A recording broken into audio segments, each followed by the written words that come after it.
Buonasera a tutti. Si sente? Sì. Buonasera a tutti e benvenuti a questo nuovo incontro, l'incontro di aprile, dell'attività appunto dell'apostolato biblico dell'Arcidiocesi di Cagliari, Verbum Domini. Come sapete il tema di quest'anno, il tema scelto è l'uomo e l'educazione nella Bibbia. E quindi siamo pienamente a tema con l'incontro di stasera, che ha per titolo Certezza e ospitalità nella pedagogia di Gesù. Il relatore è il professor Felice Nuvoli, che molti di noi già certamente conoscono. Professor Nuvoli è docente associato di pedagogia generale presso l'Università degli Studi di Cagliari e docente di dogmatica, di teologia dogmatica presso la Pontificia Facoltà Teologica della Sardegna. Ringrazio tanto il professor Nuvoli per aver aderito a questo nostro invito e lo ascoltiamo volentieri. Grazie.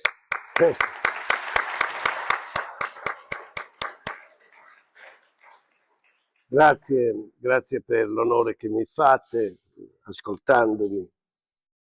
Speriamo di non deludervi. Ho lavorato tanto per questa conferenza.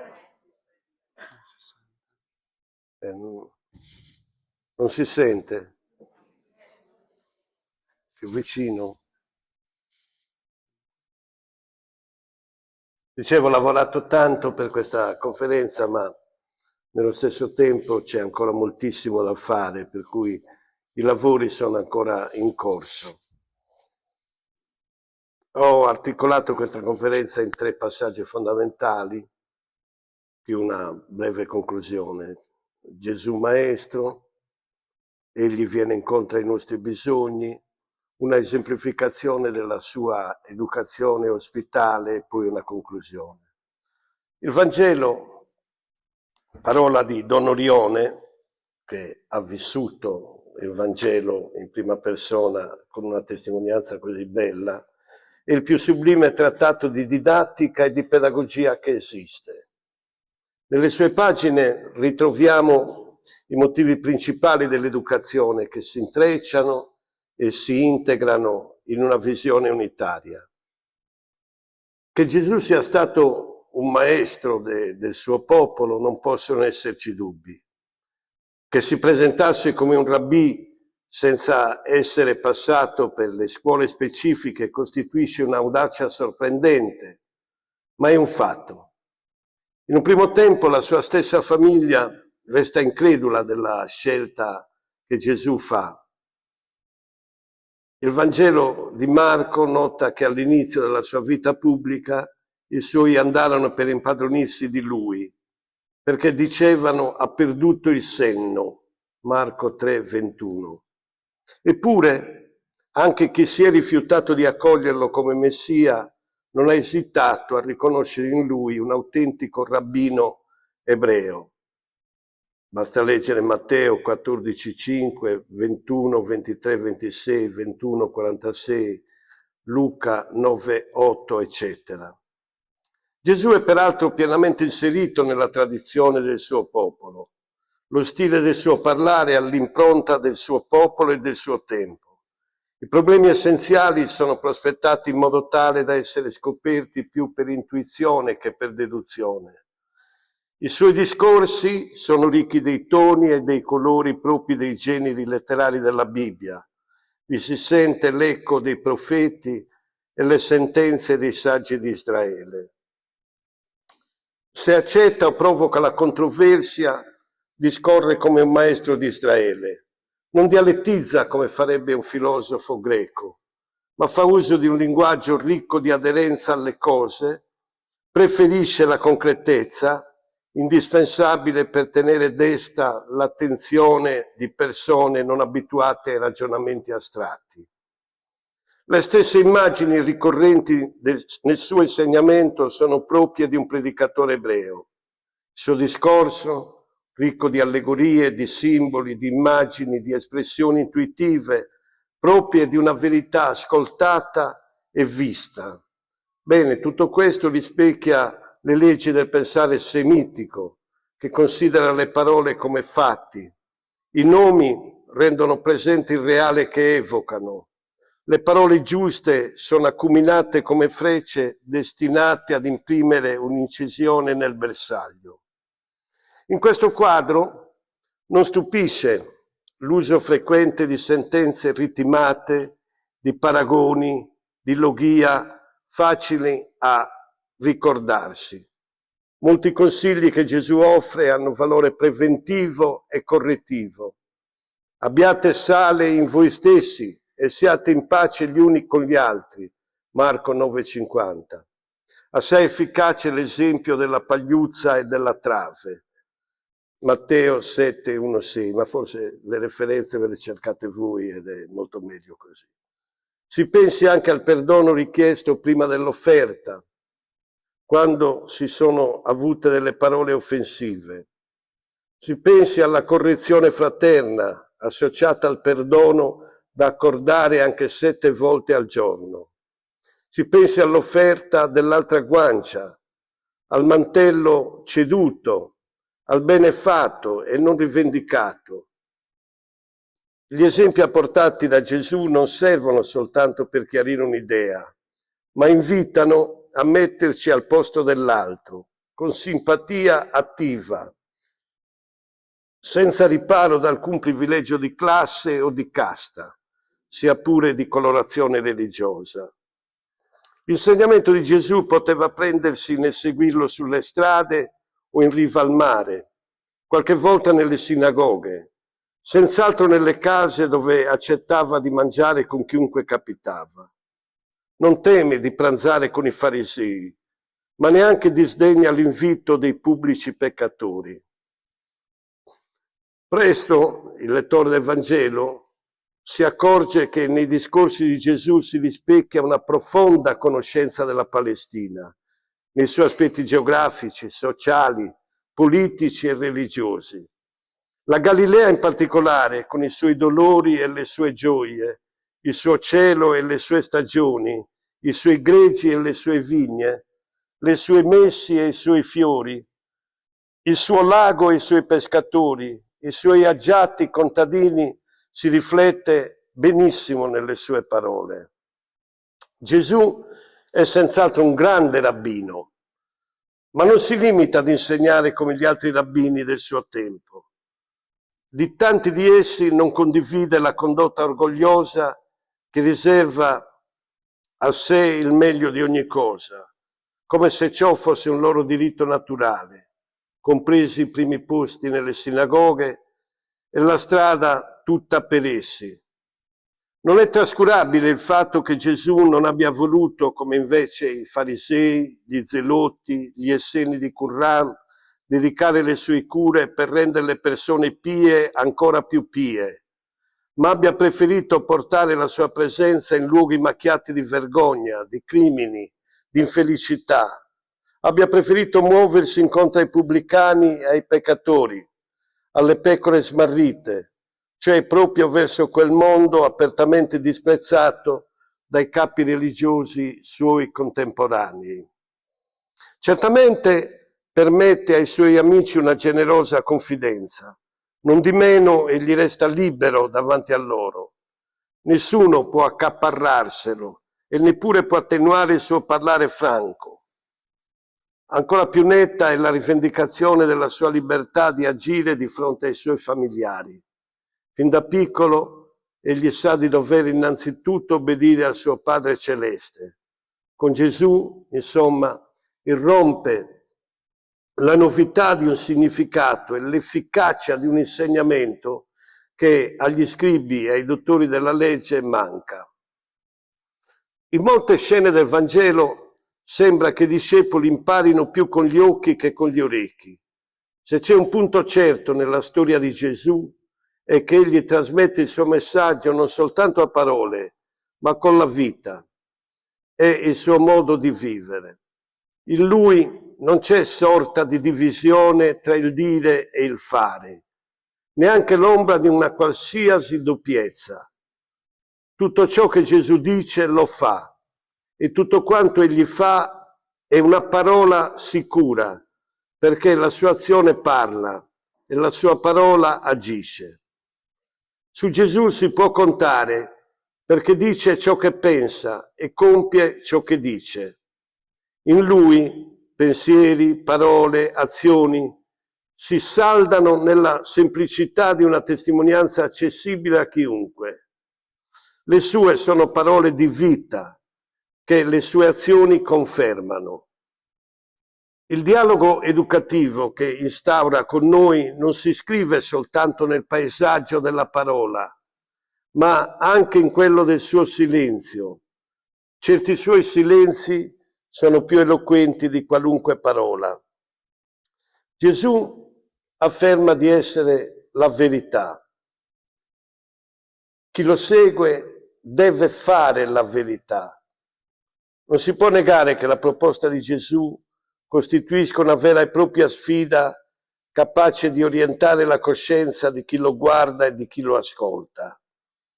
Seguire la sua vita e le sue indicazioni non avviene senza una partecipazione volontaria e libera, sovente attivamente entusiasta, una partecipazione reale in chi la ascolta. Eppure, lasciarsi prendere dentro gli argini intatti della sua certezza sollecita scelte senza ritorno fra lui e gli aspetti della vita ritenuti importanti, necessari. Ad un certo punto sarà lo stesso Gesù a chiedere di scegliere fra lui e la vita stessa, qual è concepita e vissuta secondo gli interessi comuni. Dal momento in cui si oltrepassa la soglia della sua dimora, Maestro, dove abiti? Avevano chiesto i primi quando l'hanno incontrato sulle rive del Giordano. Dal momento in cui si oltrepassa la soglia della sua dimora, tutti i valori subiscono uno spostamento. Sono sconvolti dall'immensa forza della sua conoscenza amorosa. Stando con lui, il nostro interesse ultimo si solleva verso l'assoluto, davanti al quale gli altri interessi, i medesimi che se indebitamente assolutizzati portano facilmente alla delusione, si ridimensionano. Il suo insegnamento, se assimilato, è destinato a diventare una ferma convinzione. Ma già i primi passi della sequela bastano per fare vacillare il vecchio ordine delle cose e annunciare la nascita di qualcosa di nuovo. Seguirlo, come sapete, e come lui stesso precisa, richiede una rinuncia a se stessi, certo un sacrificio. Finalmente occorre pronunciarsi per Gesù davanti a tutti.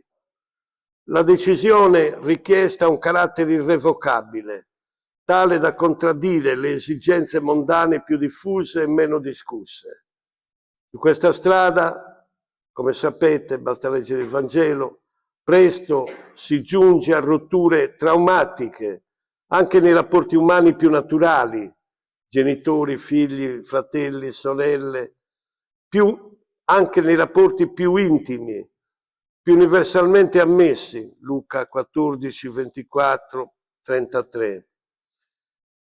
Fino a quando egli si dice maestro e chiede seguimi, uno può riconoscerlo o andare con lui oppure non seguirlo, ha scritto Don Giussani. E c'è ancora spazio per la semplice indifferenza. Ma quando la sua proposta si chiarisce come una pretesa di entrare nel dominio della nostra libertà, allora o lo si accetta e diventa amore, o lo si rifiuta e diventa ostilità. Quanto Gesù desidera da noi è un consenso ragionevole e libero, una fede che non si fondi sull'istinto, sui pregiudizi o su semplici suggestioni, ma su fatti reali. Gesù Maestro non mira a produrre emozioni che alla prima occasione si lasciano sostituire da altre emozioni più piacevoli rispetto alla variabilità dei nostri stati d'animo. La certezza fondamentale è che Gesù comunica è che la verità rende liberi La parola ebraica a cui Gesù si riferisce è emet, il cui conio riporta efficacemente la nostra attenzione su ciò su cui si può contare. Per la cultura biblica la verità non usa di preferenza la metafora della luce, ma la metafora della roccia. È vero ciò che è solido, ciò che è realmente fedele, ciò che non mi tradisce, ciò che mantiene la promessa data. Dio è vero perché fa quanto dice, mantiene sempre le sue promesse. La fedeltà è la pietra di paragone della verità. I Vangeli sono molto di più di una semplice informazione e non si tarda ad intuire come alcune costanti nel modo di essere di Gesù costituiscano un proprio insegnamento pedagogico. Il Vangelo di Marco, fin dalle prime pagine, ci pone di fronte all'originale autorevolezza di Gesù. Lo fa rilevando che i suoi ascoltatori erano stupiti del suo insegnamento. Egli infatti insegnava loro come uno che ha autorità e non come gli scribi. Più avanti, lo stesso evangelista racconta come Gesù trasmette la sua autorità ai suoi amici e discepoli. Lo fa attraverso di loro, attraverso la comunicazione del vero a loro. Gesù si propone di raggiungere tutti gli uomini. Autorevole, più di chiunque altro, non rimanda a sé. Non rimanda a sé come un giudice inflessibile, ma immette chi lo ascolta in uno slancio di gratuità che continuamente meraviglia ed interroga. Lasciamo cadere, dato che questi incontri sono fatti per riflettere, non semplicemente per emozionare, almeno così penso, anche se un noto comico cagliaritano, avvicinandosi alla festa di Sant'Efisio, dice che Sant'Efisio emoziona molto. Bene, ma questi incontri non sono fatti per emozionare, sono fatti per fare un cammino di fede appunto ragionevole, pensato, voluto. Ma lasciamo cadere la dubbia rappresentazione di Gesù dalla voce melliflua, dal volto emaciato e sentimentalizzato, tipica di una certa iconografia edulcorata a scopo di edificazione. Ma è innegabile che l'agire di Gesù stabilisca una relazione contrassegnata da un clima indispensabile di ospitalità. Un clima da favorire la fiducia e la gioia, lo spazio di libertà che il suo modo di incontrare l'altro crea, permette agli estranei di diventare suoi familiari. L'ospitalità è una virtù dalla mente aperta e dal cuore povero. Da tempo si è osservato che il senso dell'ospitalità, così vivo nel povero, tende a restringersi, a scomparire in chi si trova nell'abbondanza. Essa tuttavia è necessaria perché la gioia della fiducia fiorisca. Allora facciamo adesso un altro passo, sempre naturalmente nell'onda suscitata dall'impatto con Gesù Maestro. Vediamo come viene incontro al nostro vero bisogno. Gesù, come nessun altro, giunge alla radice profonda e forte della coscienza, riscuote dal sonno, ma non si pone come un superiore di fronte all'inferiore. Piuttosto abbatte ogni muro di separazione, di riserva e di orgoglio. Guardarlo parlare, questo è un suggerimento che vi do nella lettura del Vangelo. Guardate che vi potrebbe essere molto utile per imparare a pregare, per esempio, per imparare a meditare, per imparare poi a conoscere il Vangelo. Guardate la scena che il passo evangelico che leggete disegna. Questo guardare è veramente importante per iniziare a coinvolgervi intelligentemente e affettivamente con le parole che leggete.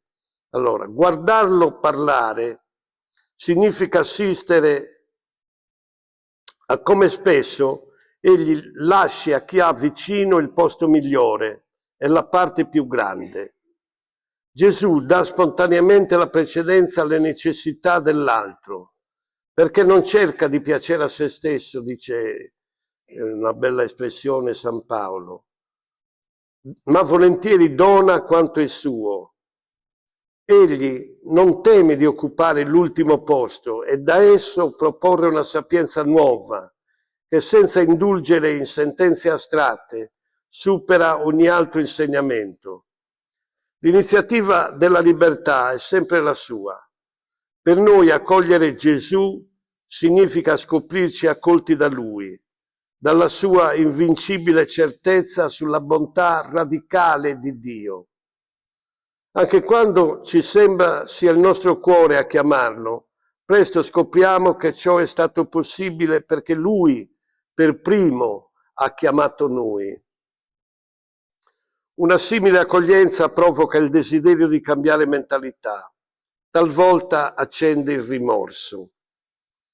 Eppure l'autorità di Cristo non è un'imposizione coercitiva, dovuta alla forza, ma è irradiazione di una certezza sul senso della vita. Egli non obbliga, non impone, non piega gli altri alla sua volontà, piuttosto spalanca la libertà di chi lo ascolta e aiuta il suo giudizio, mostrando l'opportunità ragionevole di scegliere la libertà e la salvezza che lui offre. Gesù non costringe, secondo prescrizioni rigide, ma sollecita le orecchie e gli occhi dell'interlocutore ad aprirsi liberamente all'evidenza del vero. La sua è un'autorevolezza che sgorga da un'obbedienza senza ombra di ritegno di figlio al padre. Ogni suo gesto e ogni sua parola scaturiscono dalla profondità di una relazione di fiducia e di amore. Non comprendere questo significa non comprendere il Vangelo. Lo so che è un punto profondo, un punto non immediato, eppure è veramente il nucleo fondamentale del Vangelo, il rapporto che Gesù ha col Padre. Di questo in fondo ha parlato in lungo e in largo, in qualsiasi altro incontro abbia fatto. L'uomo è uno spirito incarnato, come giustamente la filosofia contemporanea, recuperando peraltro un dato della tradizione, ha insegnato in tanti modi. L'uomo è uno spirito incarnato, che è fatto di pensiero e di sensibilità. La conoscenza del mondo ci giunge alla nostra anima attraverso il corpo. E questo avviene per mezzo di segni che l'uomo impara a distinguere attraverso un'attività di apprendimento.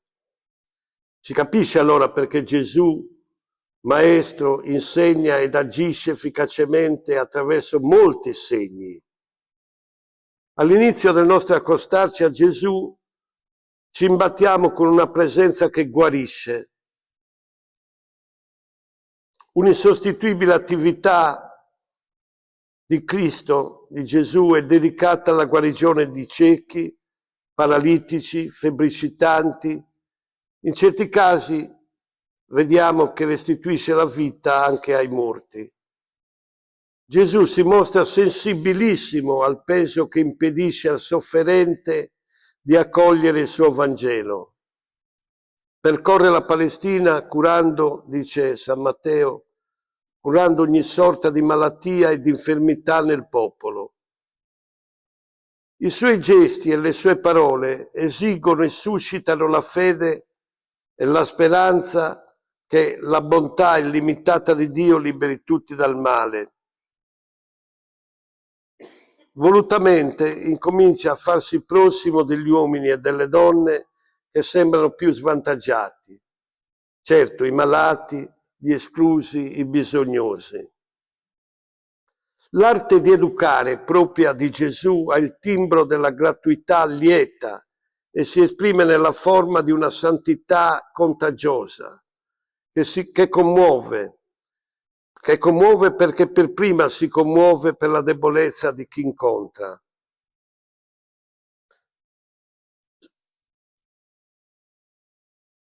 gratuità forte che non si lascia sopraffare dalla forza del male. L'invito ad imparare da lui è una tappa essenziale della pedagogia di Gesù Cristo, perché l'educatore compie il suo dovere. Sarebbe un grave errore escludere dalla pedagogia di Gesù la sua attività di guaritore. Proprio i racconti di guarigione insegnano a vedere come egli non trascuri la condizione effettiva in cui si trovano i suoi interlocutori e i suoi ospiti. Chiunque essi siano, vengono davvero accolti da un abbraccio ospitale. Gesù si commuove per il loro desiderio di realizzare la loro vita. Prende sul serio la lotta che ingaggiano contro la malattia e la sofferenza di ogni specie. Li aiuta a raggiungere l'unica sorgente in grado di farli felici, di riconciliarli con se stessi. La fede nell'incondizionata bontà del Padre, poiché mette in grado di dare credito alla vita, è forza che meglio di altre fa vivere giorno per giorno. Essa perciò è molto spesso minacciata e perfino inghiottita dalla nostra incapacità di riconoscerci poveri, e poveri come il bisogno di nascere che ha un bambino nel grembo della madre. I racconti dei Vangeli non ci rivelano soltanto la straordinaria autenticità di Gesù, ma anche il modo con cui egli ha deciso di condividere con i suoi seguaci il cammino verso il vero e verso il bene, il cammino degli uomini e delle donne che incontravano. Gesù inizia il suo ministero suscitando anche nel cuore delle più oscure disperazioni una disponibilità ad accogliere il regno, cioè ad accogliere un'effettiva liberazione. Il modo ospitale di insegnare che Gesù adotta frequentemente lo induce a non dare una risposta affrettata a chi ha davanti a sé, mentre mette in grado coloro che lo seguono di guardare le cose, le circostanze attraverso la sua testimonianza e quindi di vedere il mondo attraverso il chiarore della sua anima, dei suoi gesti, della risonanza del suo esempio. Sempre Gesù sollecita l'attività della loro intelligenza. Perché non giudicate voi stessi ciò che è giusto? Luca 12, 57.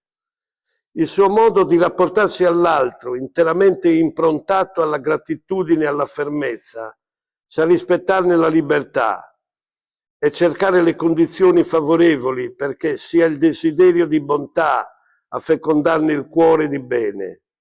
Figlia, figlio, la tua figliolina a volte, figliolino, la tua fede ti ha salvato. Luca 17, 19. Tale è ogni volta la conclusione dei suoi dialoghi più significativi. Gesù suscita la fede e rivela che in fondo ad essa c'è un'intima sovrabbondanza, una pienezza creativa che la rende la forza peculiare dell'umano.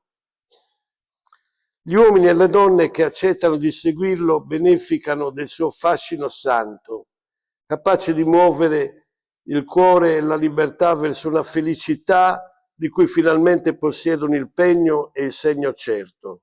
Come dice l'inno della festa del Santissimo Nome di Gesù. Excedens omne gaudium et omne desiderium. Niente di impersonale nella sua proposta. Mai azzera nel conformismo, che è sempre deformazione e pesantezza, l'originale personalità di chi segue. Anzi, infinitamente ne rafforza l'originalità. Solo così, peraltro, è possibile cogliere il bisogno del prossimo, sorprenderne la tristezza latente, la preoccupazione interiore, l'impotenza a vincere quanto minaccia ad imprigionarlo. Certamente permette ai suoi amici una generosa confidenza. Non di meno egli resta libero davanti a loro. Nessuno può accaparrarselo e neppure può attenuare il suo parlare franco. Ancora più netta è la rivendicazione della sua libertà di agire di fronte ai suoi familiari. Fin da piccolo egli sa di dover innanzitutto obbedire al suo Padre Celeste. Fruire della compagnia di Gesù non modifica soltanto il contenuto obiettivo di tante nozioni religiose e il modo personale di considerarle, ma cambia anche l'appartenenza e quindi cambia l'etica, perché muta la relazione con l'altro.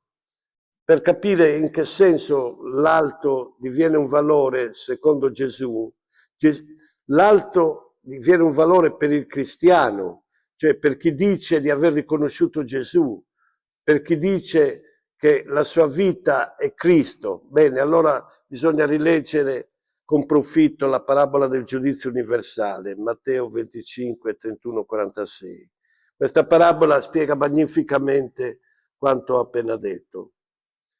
Cambia pure la psicologia del desiderio, aprendola ad una fiducia dapprima sconosciuta e ad una gioia suscitata dalla sua amicizia. Se dapprima la felicità è intesa come la realizzazione di un desiderio egoista, stando con Gesù l'egoismo mostra il suo insopportabile difetto e così il nostro desiderio muta direzione. Con lui anche la nostra anima diventa vasta e si apre a nuovi e immensi orizzonti. L'affezione a sé, per esempio, riveste un'altra luce, immerge nel piacere di un amore nuovo. Sentire da lui che solo chi perderà la propria vita per causa sua la ritrova immensamente potenziata, non si avverte come una minaccia, ma come una promessa gravida di gioia. Davvero cambia il nostro cuore, la qualità dei pensieri e degli affetti, il rapporto con gli altri, soprattutto il rapporto di noi con noi stessi. Il suo sguardo, privo di qualsiasi asprezza e crudezza, senza traccia alcuna di egocentrismo, ci apre al risveglio del nostro essere autentico, anche se ancora non conosciuta adeguatamente. Soprattutto permette ai nostri occhi di entrare, alle nostre orecchie di penetrare le parole, alle nostre mani di correre nella scoperta che la fede in Lui è una luce in grado di attraversare qualsiasi ombra. Facciamo un terzo passaggio, sempre concatenato, oppure concentrico a quanto abbiamo detto finora, e vediamo un po' qualcosa circa il modo di usare il linguaggio che Gesù ha. Un aspetto indimenticabile della pedagogia di Gesù è la sua straordinaria passione per l'uomo, per il suo destino. Per l'uomo con i suoi interrogativi, con la sua solitudine, i suoi desideri, i bisogni che nessuno gli ha mai potuto né per intero spiegare né risolvere. Per quest'uomo è vissuta una persona che all'umanità tutta ha preteso dare se stessa come risposta. Tale persona è Gesù Cristo e Gesù Cristo vive ancora. Per incontrare la nostra umanità, Gesù ha partecipato a quanto comunemente accadeva tra il suo popolo.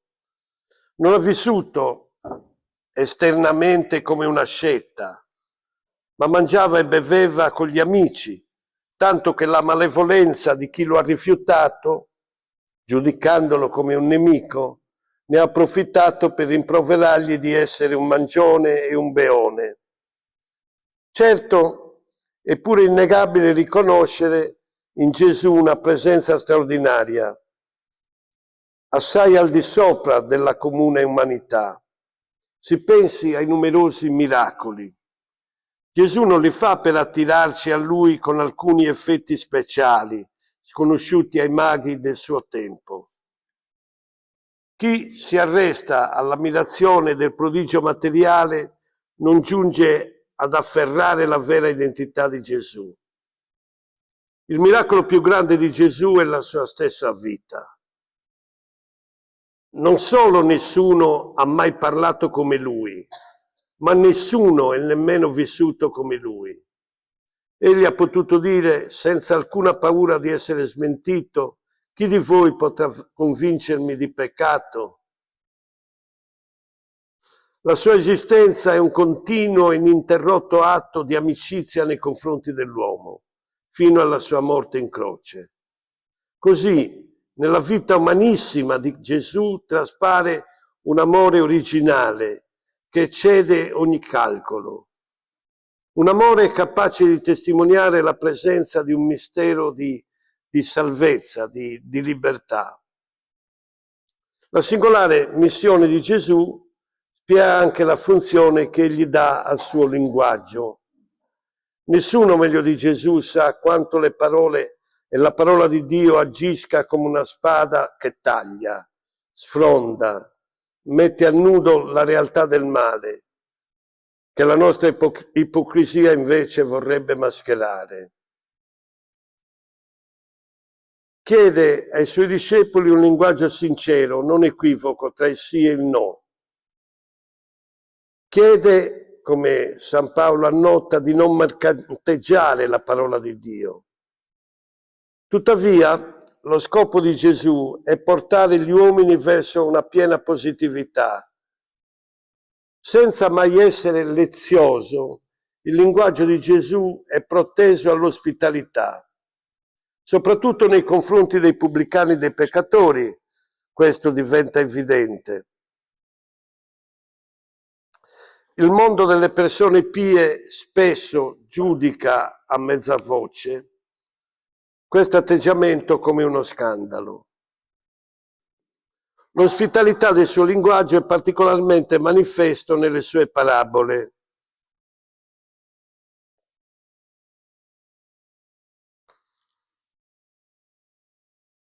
Gesù non si serve delle parabole per distribuire informazioni di cui egli solo avrebbe il segreto. Non se ne serve per formulare sentenze che porrebbero il suo discorrere nella privilegiata altezza di uno scranno riservato al giudice di fronte ai suoi imputati. Se ne serve piuttosto per dare voce alla sua esemplare ospitalità, i cui modi erano caratterizzati, ancora San Paolo, da dolcezza e mansuetudine. 2 Corinti 10:11. Il genere parabolico, come narrazione allusiva, costituisce delle immagini che sono desunte dalla esperienza sociale. Bene, questo genere non l'ha inventato Gesù, ma lui lo ha portato a perfezione. Uno storico del cristianesimo che ha avuto la disavventura a un certo punto di diventare modernista, Ernesto Bonaiuti, ma è molto intelligente, per cui si può imparare qualcosa anche dalla sua disavventura. Nell'introduzione a uno studio sulle parabole evangeliche, osserva acutamente che vi sono 3 vocaboli nella tradizione cristiana, efficaci per rappresentarci un compendio della sostanza del Vangelo. 3 vocaboli, lui dice. Symbolon, metabolè, parabolè e diabolos. Sono 3 vocaboli che hanno la stessa etimologia. Derivano dal verbo greco ballein, che vuol dire porre, gettare, e sono formati da questo verbo e 3 diverse proposizioni, sin, para e dia. Il cristianesimo, spiega Bonaiuti, non è altro nella sua essenza che lo sforzo gigantesco di eliminare il diabolos attraverso la parabolè per giungere al simbolon. No? Diabolos è colui che divide, la parabola invece mette insieme, cioè disegna la cosa in modo che l'unità si ricomponga, finalmente per giungere all'unità, il simbolo. Ora, questa intuizione è molto bella perché può essere effettivamente usata per descrivere anche la vita del Verbo incarnato come una parabola. Lo scopo delle parabole di Gesù è in vista della fede. Come miracoli sono destinati a fare scaturire la fede dalle sorgenti più intime del cuore. Ora, se solo alcuni hanno potuto beneficiare delle guarigioni di Gesù, a tutti sono indirizzate le sue parabole. A chi le sa ascoltare aprono un orizzonte e propongono una traversata. Questi brevi racconti metaforici hanno una forza specifica tale da indicare proprio in mezzo alla vita quotidiana la novità inaudita della vita che Gesù annuncia.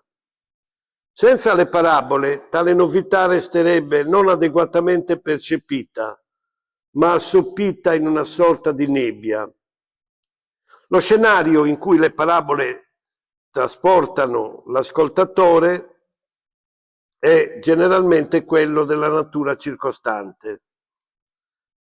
La riva del mare, per esempio, oppure il campo seminato dal seminatore, oppure la strada da Gerusalemme a Gerico.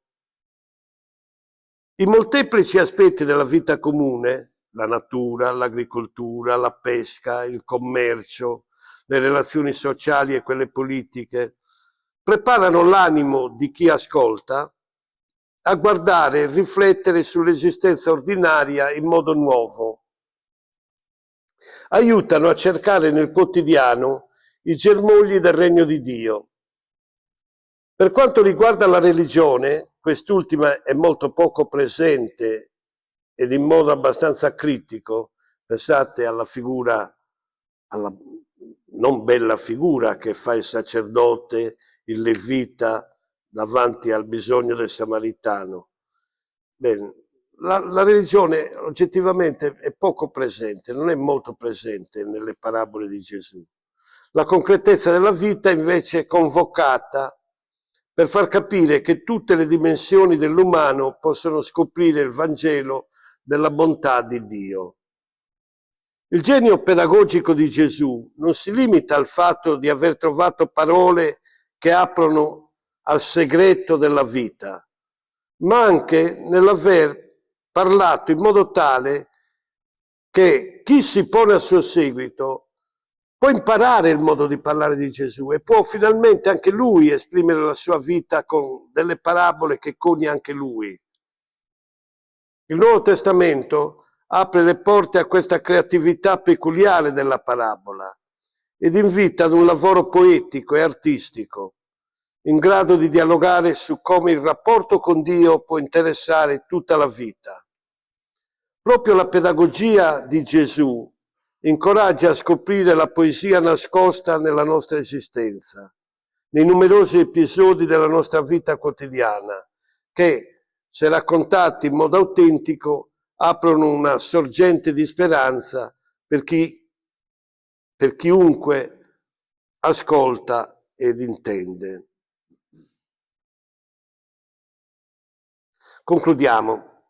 Sappiamo che l'educazione non si riduce ad una strategia.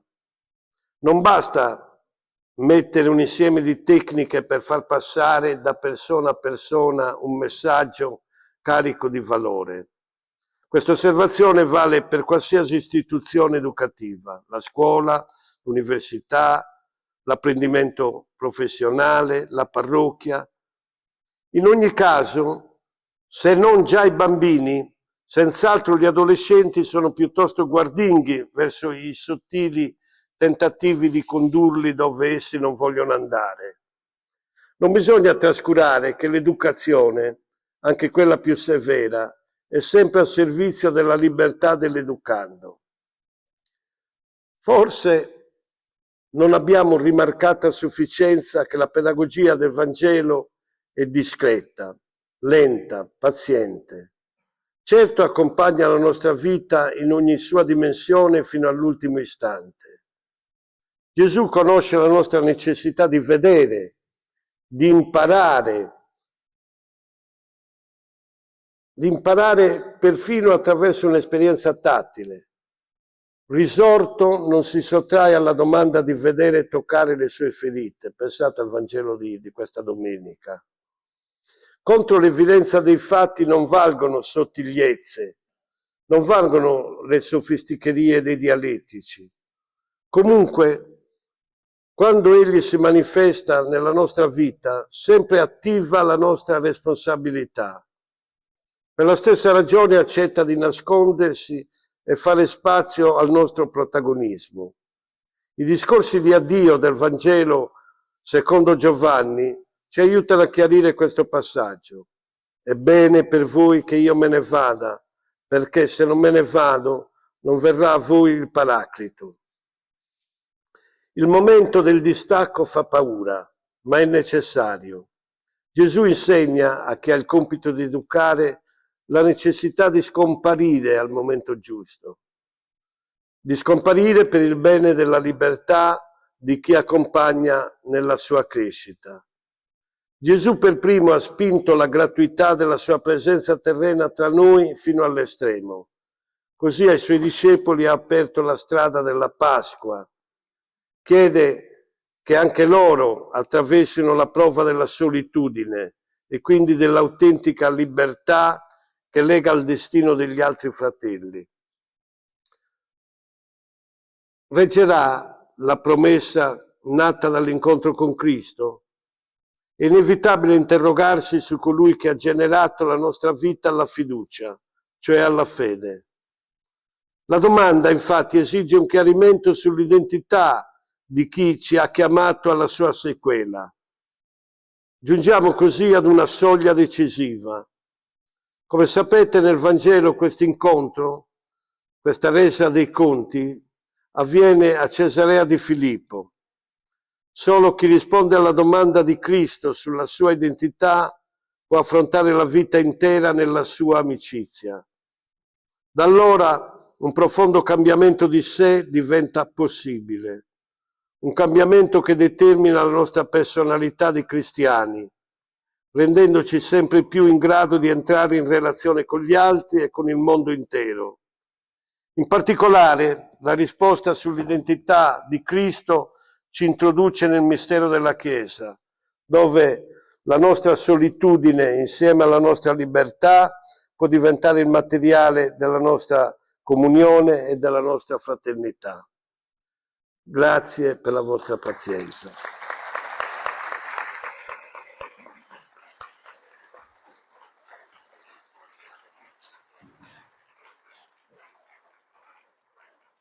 Ho accelerato, in questo modo c'è un tempo di dialogo tra me e voi, che è poi l'aspetto più succoso del nostro incontrarci. Tante grazie al professor Novoli per questo contributo, come avete potuto sentire, molto denso, pieno di spunti molto interessanti. Credo che, sì, come diceva lui stesso poc'anzi, la cosa più interessante è il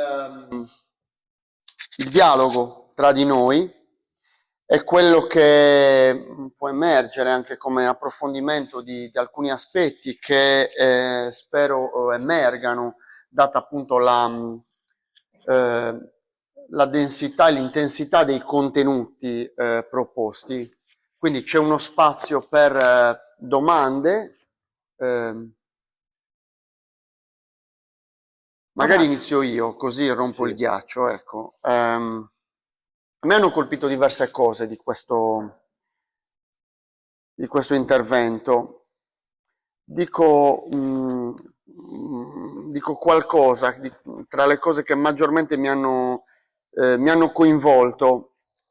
Allora, è stato detto: per l'uomo è vissuta una persona che ha preteso di dare tutta a se stessa come risposta.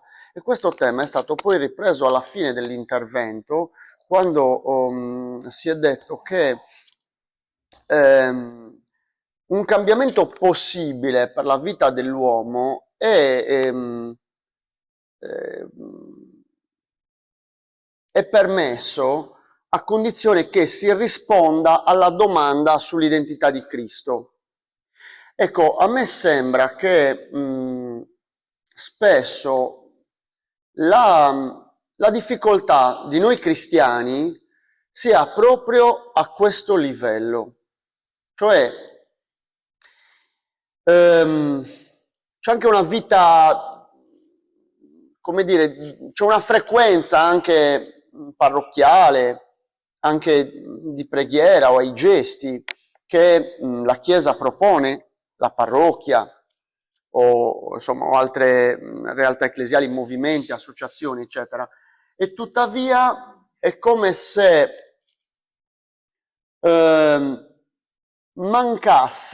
è come se manca la chiarezza sulla vera identità di Cristo, cioè oppure è come se rimanesse astratta questa, restano delle formule religiose, ma non si comprende nella nostra vita reale, concreta, nei nostri problemi quotidiani, la portata rivoluzionaria di un uomo che ha preteso di dare tutto se stesso come risposta all'uomo. Ecco, la conversione secondo me è proprio questo, il comprendere, stare veramente davanti alla pretesa che Cristo ha nella vita dell'uomo. Non è una domanda, è un'osservazione. Voi cosa ne dite? Ma d'altra parte si può apprezzare anche il cammino educativo che la sequela a Cristo comporta se evitiamo di rispondere alla domanda sulla sua identità. Oppure se si liquida il problema dell'identità di Cristo, sì, Cristo è, come diceva una mia amica, tra l'altro molto simpatica, ma di fatto su queste cose qui giocherellava, diceva, ma no, io ho fatto bene il catechismo, Gesù Cristo è il figliolo di Dio, la seconda persona della Santissima Trinità, e abbiamo risolto tutto.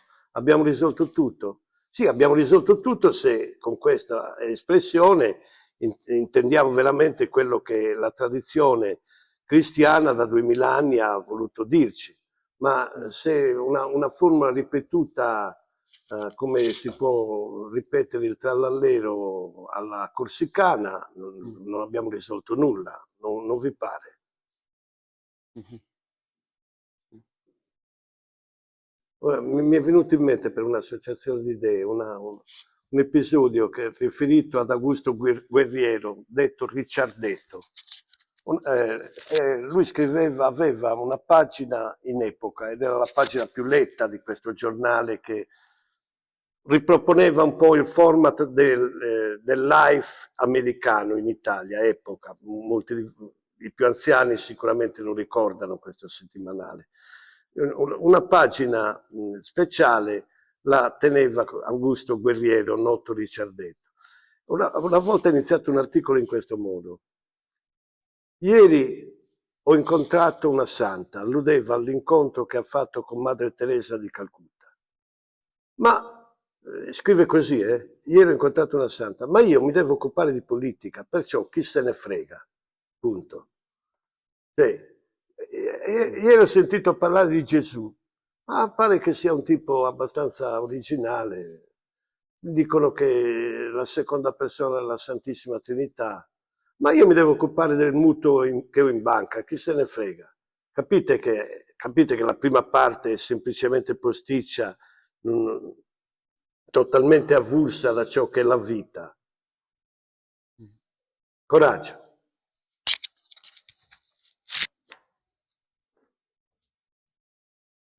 Non abbiate paura, guardate che qui è vero, purtroppo mi hanno messo in questa cattedra un po' dall'alto, con le luci soffuse, ma non c'è nessuna cattedra. Oltretutto anche Roma è sede vacante, per cui non c'è nessuna cattedra che possiede l'infallibilità.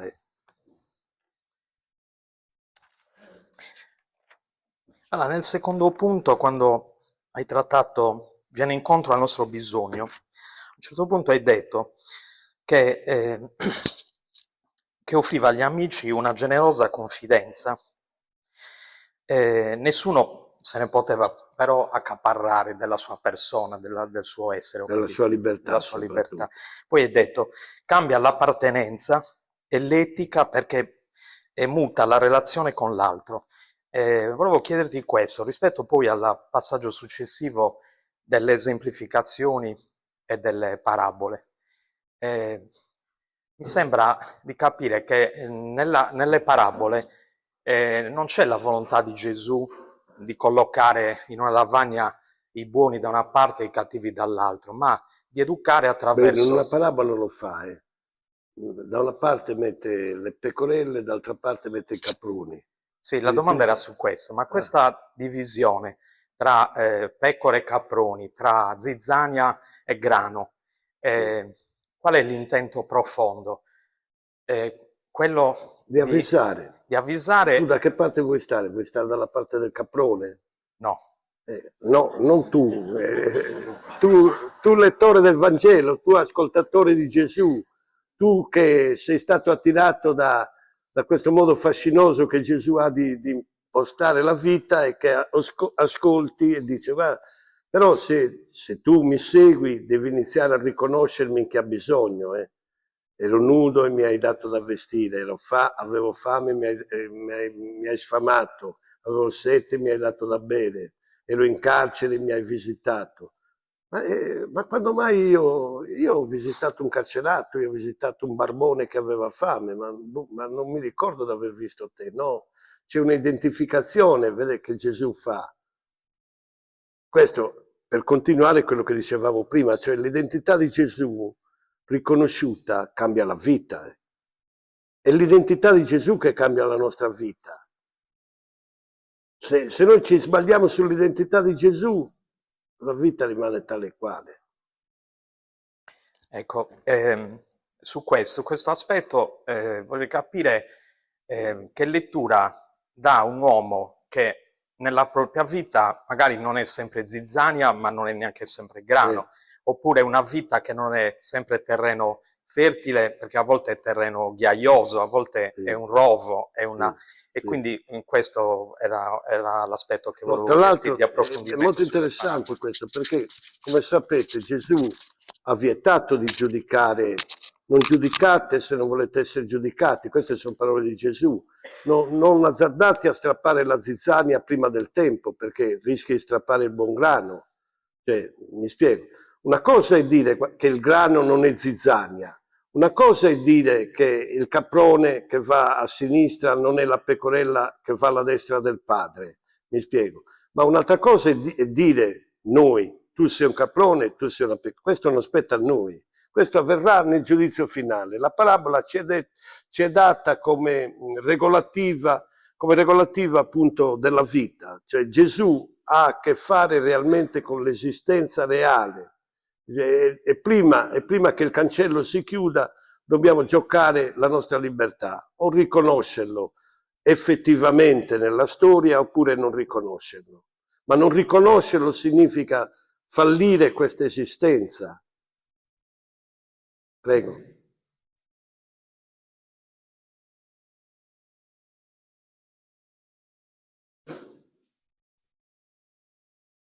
Intanto grazie.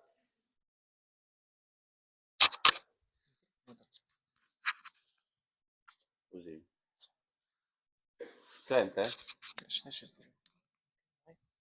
Allora, intanto grazie perché conoscere di più Gesù ci fa proprio venire voglia di diventare sempre più i suoi amici.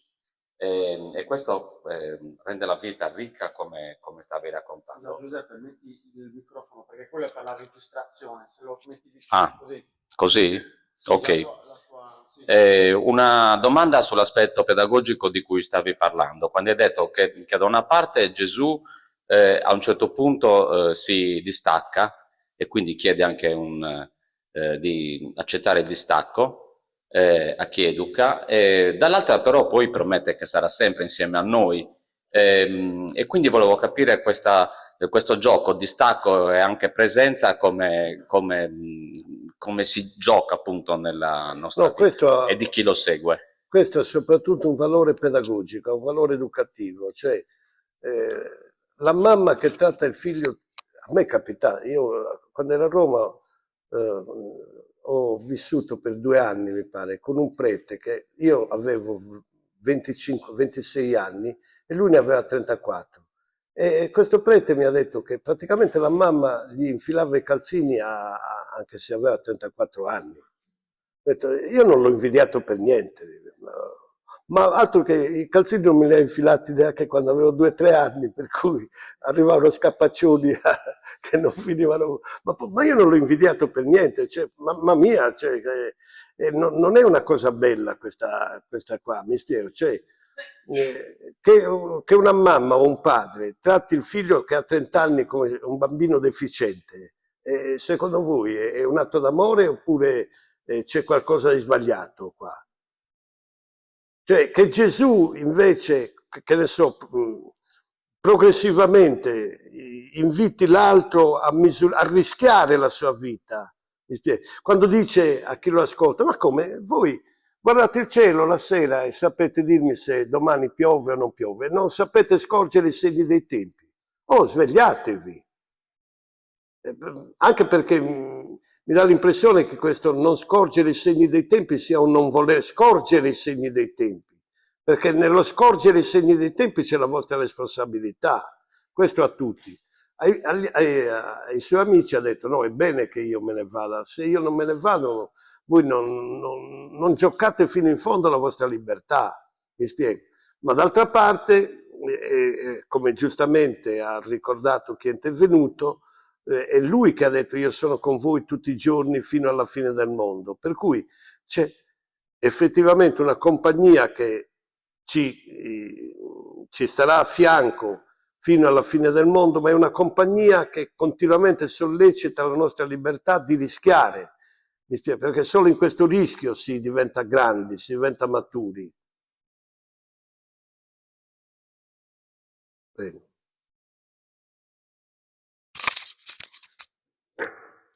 Allora, è molto simile a quella di Giuseppe, infatti potrei dire, è già risposto, però se mi vuoi No, dire qualcosa di più. aggiungi la considerazione che hai pensato No, tu. perché io ti volevo chiedere, tu hai detto l'educatore deve avere la capacità di scomparire per lasciare all'educando la libertà. Sì. E io ti Al volevo, momento giusto. esatto, e ti volevo chiedere, puoi Come quando il dirmi, padre ah, Peggy ha bellissimi versi su una esperienza che molti di voi, dato che siamo in una città di mare, avete fatto. Cioè il padre che insegna a nuotare il figlio, no? Da una parte lo sorregge, ma d'altra parte a un certo punto lo deve lasciare, mi spiego. Però ha paura perché è ancora piccolino, se lo lascia quello beve acqua, perciò lo mantiene ancora. Però a un certo punto lo deve lasciare. In questo tenerlo e lasciarlo c'è tutta l'educazione perché il figlio impari a nuotare. no, era questo, se potevi, insomma, dire qualcosa che mi aiutasse a capire quando devo scomparire al momento giusto per lasciare ai miei figli la libertà. Era questo che hai già detto. Eh, però non secondo voi si può dare una risposta? Si può dare una risposta generica? Cioè, man mano tuo figlio cresce, lo devi imparare come dire, a riconoscere, come dire, la sua crescita, anche la sua crescita psichica, la sua crescita affettiva, la sua crescita intellettuale, morale. Non c'è un ricettario che funziona per tutte le stagioni, per tutte le persone. È anche vero che questo può giustificare la mamma del mio amico prete che diceva ma a 34 anni è ancora un bambino, come mischineddo, come direbbero qui, mischineddo. Sì, effettivamente nella vita bisogna sempre giocare la propria libertà perché eh, l'uomo è anche un animale che giustifica le più grandi stupidaggini.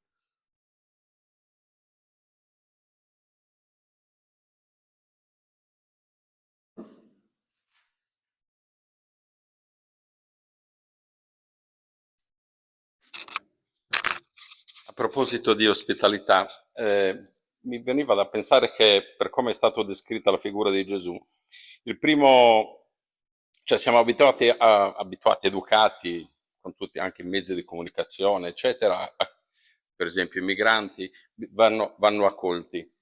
Cioè l'ospitalità è quella che io offro a terzi. Come hai descritto la figura umana di Gesù, il vero soggetto da accogliere invece è Gesù, cioè lui mi offre ospitalità e io devo offrire, se accolgo la sua proposta, la sua amicizia, tutta la sua persona, sono io che devo accogliere lui. Non ho capito, cioè, i migranti qua cosa c'entrano? È l'accezione ordinaria della ospitalità è quella della carità che si offre verso terzi, cioè dell'apertura della propria casa, eccetera, verso terzi. Nella, Beh, ma nella proposta di Gesù, il primo soggetto da cambiare sono io, cioè la prima porta da aprire. beh, stiamo parlando della verità della vita, qua non stiamo parlando di geopolitica, se non come conseguenza, se vogliamo, implicita, ma non... Perché, allora, l'ospitalità di Gesù non è un'ospitalità, come dire, ad occhi chiusi. In tante circostanze, vi ricordate quando uno dice Gesù, io ti seguirò ovunque tu vada, e Gesù come risponde? Ma guarda, le volpi hanno le loro tane, gli uccelli del cielo hanno i loro nidi, il figlio dell'uomo non ha neanche una pietra su cui posare il capo, ma ritorna a casa tua, sarà per un'altra volta, mi spiego.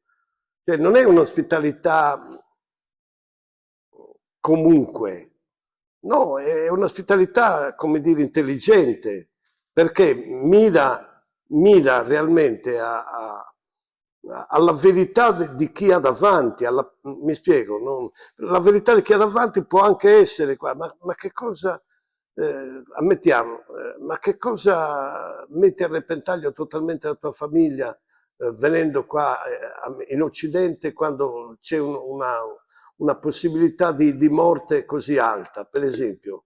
Il consiglio migliore può essere, no, ma perché non cerchiamo una soluzione dove tu sei? Guarda che quasi per il 50% delle persone si muore, o molte finiscono semplicemente nella strada vivendo di espedienti. Non lo so, per dire, non lo so, oggettivamente non lo so come trattare bene questa questione qui, perché è una questione estremamente delicata e non è spalancando le porte o chiudendo le porte che si risolve, mi pare, no? Siamo d'accordo su questo. Cioè, non è che Gesù si è portato, per esempio, nella sua dimora tutti quanti, per cui alla fine, anziché essere 12 e 72 discepoli, erano 12.000. No, non ha fatto così.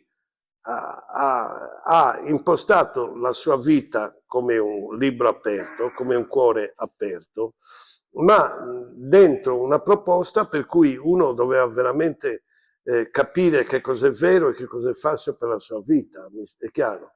Poi non ha spiegato, per esempio, come costruire, per esempio, delle case in verticale in modo che ci siano una trentina di appartamenti, così si risparmia spazio nella città e la casa è più ospitale. Non ha fatto quello.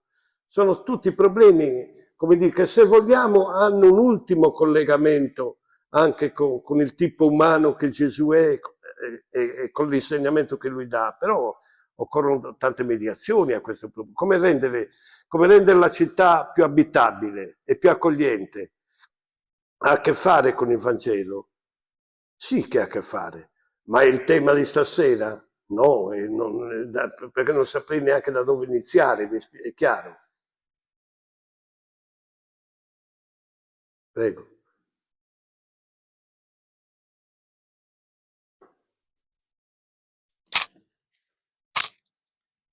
Dunque io ho una domanda che è quasi infantile per la verità, e cioè, sì, dicevo, penso che, l'hai detto tu stesso, uno dei principi fondamentali della pedagogia di Gesù è quella della sequela di Cristo.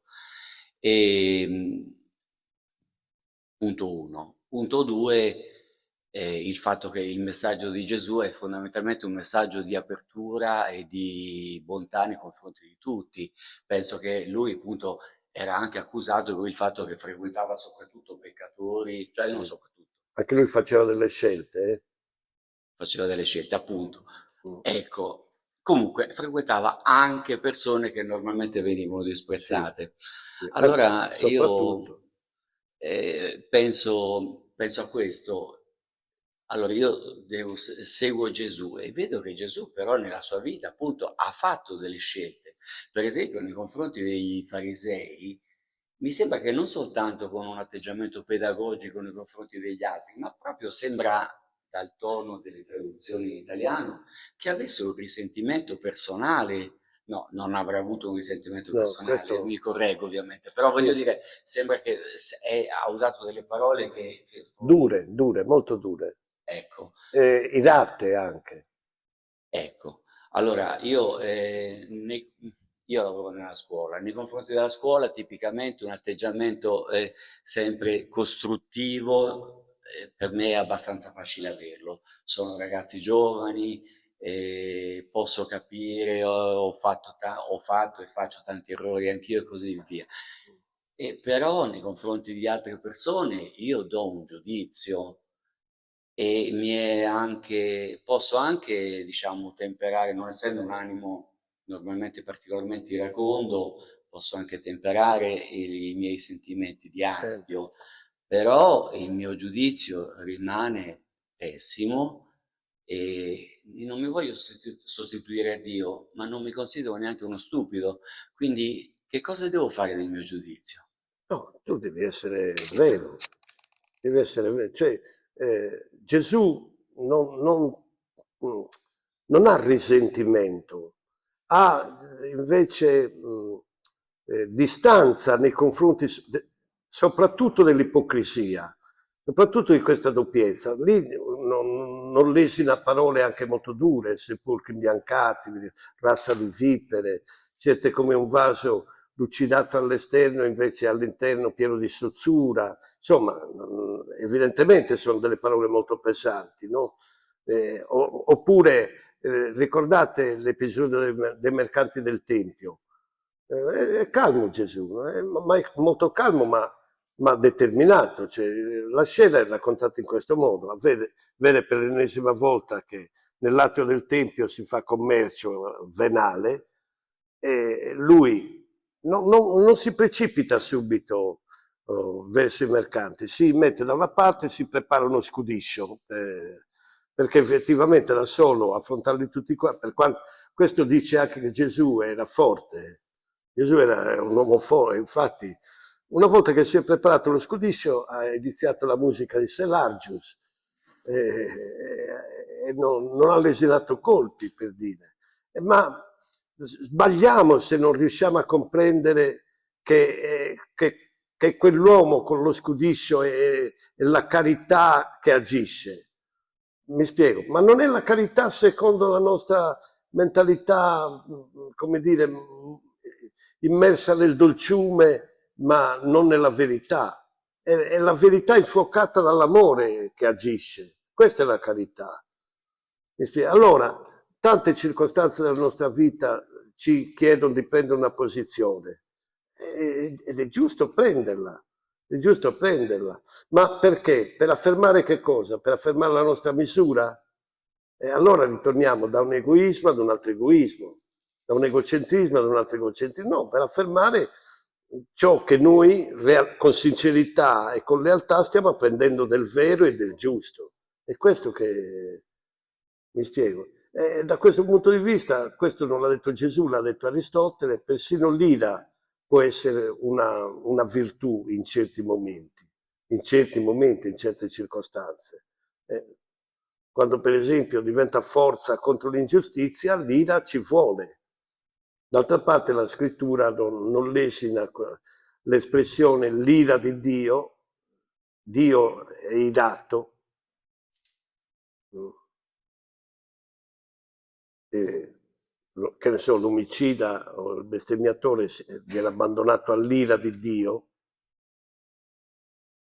per cui Però nello stesso tempo ti dice anche la scrittura di non dimenticare che Dio è Dio e che tu sei creatura, che una cosa è il creatore e una cosa è la creatura. Per cui, calma, Hitler è all'inferno, è probabile, non mi vorrei trovare al suo posto, a dire la verità, mi spiego. Però chi di noi può dirlo? Io non sono Dio.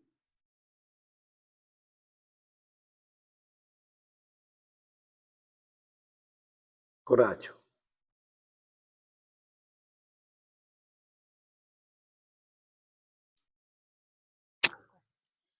Hai detto che la pedagogia del Vangelo è una pedagogia lenta, discreta e paziente.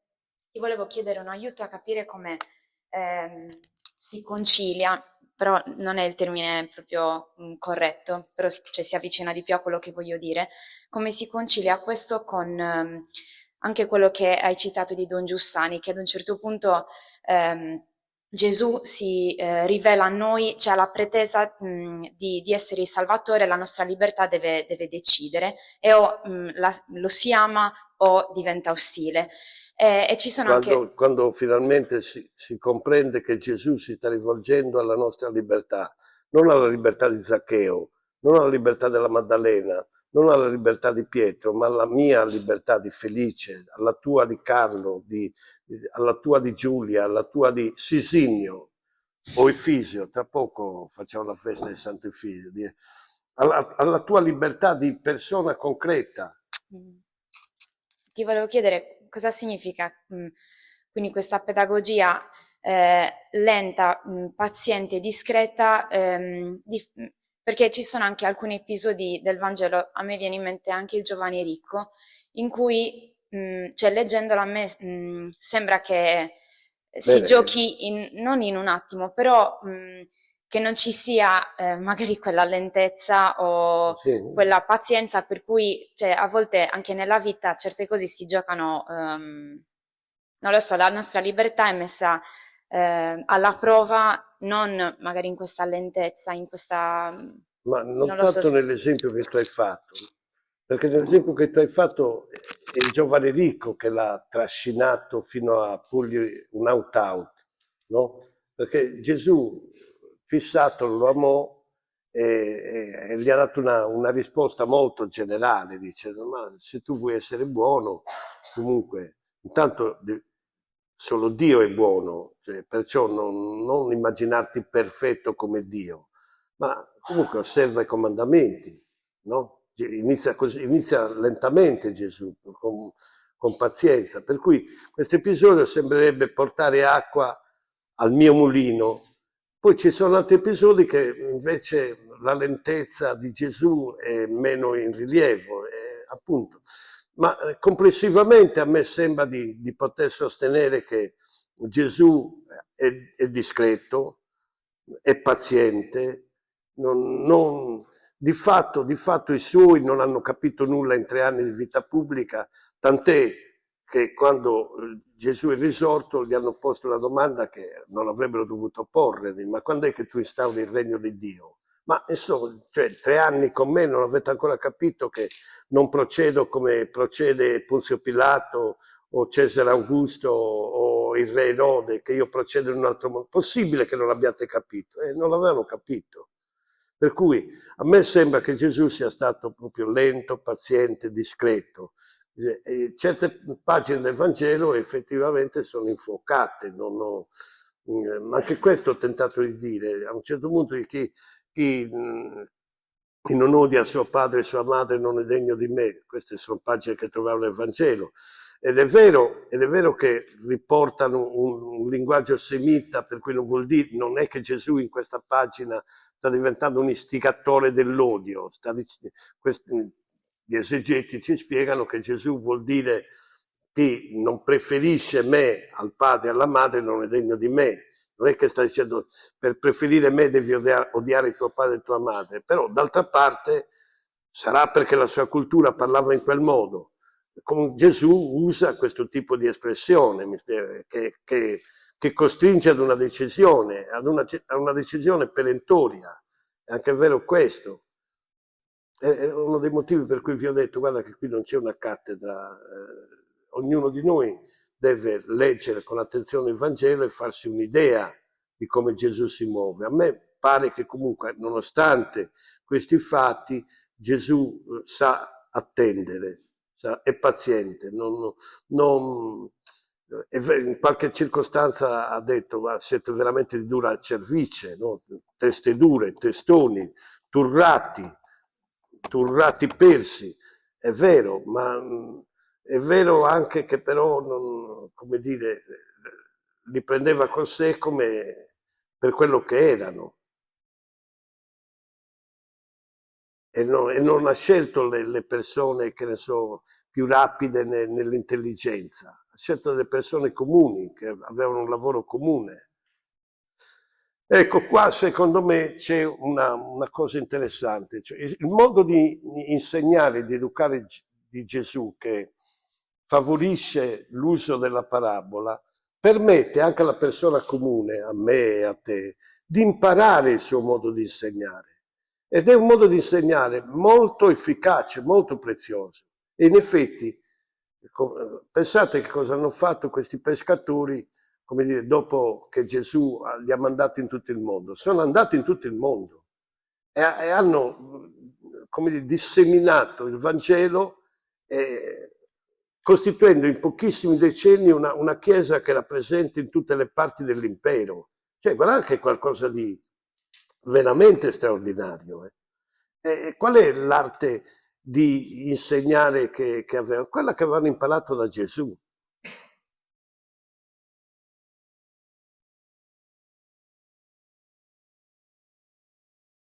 Non so se abbiamo risposto a tutte le vostre domande, però se ci sono altre persone, prego, altrimenti possiamo concludere.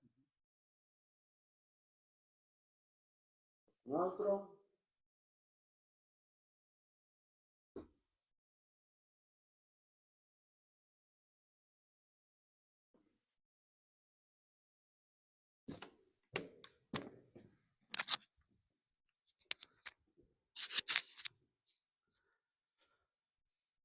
Bene, allora, se non ci sono altre domande, possiamo chiudere qui questo incontro con come abbiamo visto, una nutrita assemblea ricca di spunti.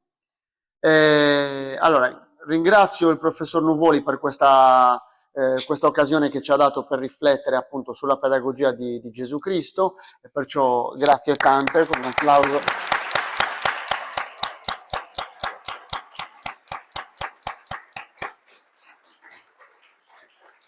Allora, prima di lasciarvi do alcuni avvisi che ci riguardano. Allora, innanzitutto un grazie speciale alla parrocchia di Sant'Eusebio, che ospita ogni mese gli incontri della pastorale biblica, e oggi un grazie particolare anche al Teatro del Segno, che ci ha accolti in questa bella sala capiente. Ricordo i prossimi incontri. Allora, stiamo arrivando al termine delle nostre attività programmate. Gli ultimi 3 incontri, che saranno l'11, il 25 maggio e l'ultimo, il 15 giugno, sono dedicati a un ciclo che pone a tema Bibbia e preghiera. Abbiamo l'11 maggio un incontro sul Padre Nostro, il professor Andrea Busia. Il 25 un incontro sui Salmi, tenuto da me medesimo. Il 15, infine, il 15 giugno, chiudiamo con Bibbia, Parola di Dio, liturgia, con professor Fabio Trudu, che insegna in facoltà teologica appunto liturgia, quindi l'uso molto importante della Bibbia nella liturgia. Ecco, ricordo che invece all'ingresso è possibile acquistare questo volume di Verbum Domini, che ha per titolo Leggere la Bibbia oggi, che raccoglie i contributi dell'anno scorso, i migliori contributi che sono stati fatti l'anno scorso, E in questo volume, tra l'altro, trovate anche un contributo del professor Nuvoli, quello che ha tenuto proprio un anno fa in questo teatro, che è stato pubblicato nella nostra, appunto, nel nostro volume. La cifra è di 10 euro, con la quale noi sosteniamo la pastorale biblica, quindi ci autofinanziamo. Inoltre potete lasciare, se volete, all'ingresso il vostro contatto email o telefonico in un foglio. Inoltre, in questa locandina che trovate appunto anche all'ingresso, nello stesso tavolino, trovate a margine qua un QR code per iscrivervi al canale WhatsApp di Verbum Domini. Il canale raccoglie gli approfondimenti e anche gli appuntamenti della nostra pastorale biblica, quindi siete tutti invitati a iscrivervi numerosi a questo bel canale WhatsApp. Grazie e ci vediamo quindi l'11 maggio. Grazie a tutti dell'ascolto, al professor Nuvoli.